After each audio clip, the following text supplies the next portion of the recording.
So what's up mga homies? So kasama natin si Sir galing pa ng Ifugao, no sir? So sir, anong pangalan po nila?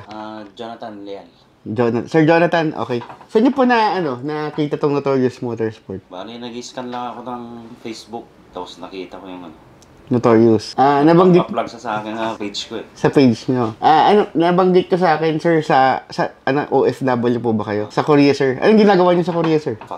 Factory. Yan. So, ang ginawa natin dito sa kotse nyo ngayon, sir, exhaust, headers, intake, at front mount intercooler. So, ang kotse natin ngayon is, Ford Ranger Raptor, no, sir? Tapos, naka-set up na rin siya. So, naka-pang 4x4 siya. So, yun, sir. So, ipapakita namin ngayon kung ano yung ginawa namin. Okay? Yan. So, what's up mga homies? So, nandito na naman tayo sa Notorious Motorsports at may bago na naman tayong project ngayon. So, yung bago natin project, galing pang Ifugao. So, project ni Sir Jonathan. So, kanina, ang napag-usapan namin is tanggalin namin yung spare tire kasi naglaki na rin naman siya ng gulong. So, hindi na rin kakasya yung previous niya na spare tire. So, ito yung dati niya. Yan. So, syempre, minabuti na namin natanggalin na lang kasi malaki na yung pinalit. So, hindi na rin mapapakinabangan. So, ito na siya. So, gusto namin, naka-Y-pipe siya, dalawang HKS, tapos naka 2.5 na pipings. Yan. So, ito, nasunod na natin. Tapos, dito sa ilalim, ito na yung pinaka-exhaust niya. So, ito yung pinaka-resonator niya, at ito yung nagsisilbing muffler niya. So, ang gusto natin kasi dito, medyo umingay yung tunog. Tapos, syempre, nilagyan natin ng flexible,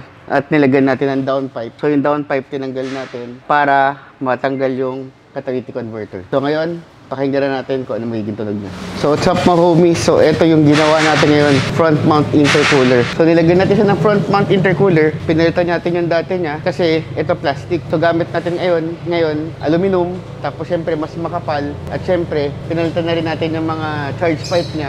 Ginawa na natin stainless para maiwasan natin yung puputok or sumasabog. Tapos, ito, nilagyan natin siya ng intake. Tapos, kung mapapansin nyo, naka-T-bolt yung mga intercooler natin at mga coupler natin. So talagang ginawa natin matibay siya para maiwasan natin yung pagsabog ng mga hose. So ito na yung finished project natin. So ngayon, pakinggan na natin kung ano magiging tunog niya.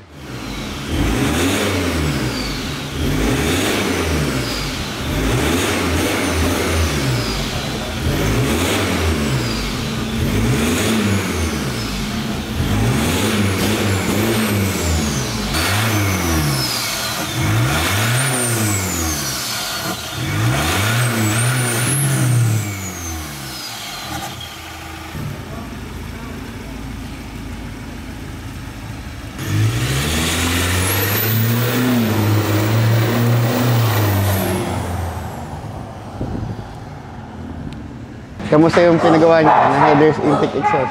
Iba talaga pag dito, kaysa sa napapanood. Iba pag na-try mo na mismo. Ayos. Salamat sir, thank you. Sulit ang biyahe. Ifugao, gaano kalayo biyahe? 9 hours yung biyahe namin eh. 9 hours, layo rin po pala. Okay, so thank you po. Nagawa namin yung kotse niya almost 5 hours. 5 hours. Headers, intake, exhaust, pati intercooler. So 5 hours na po namin ginawa.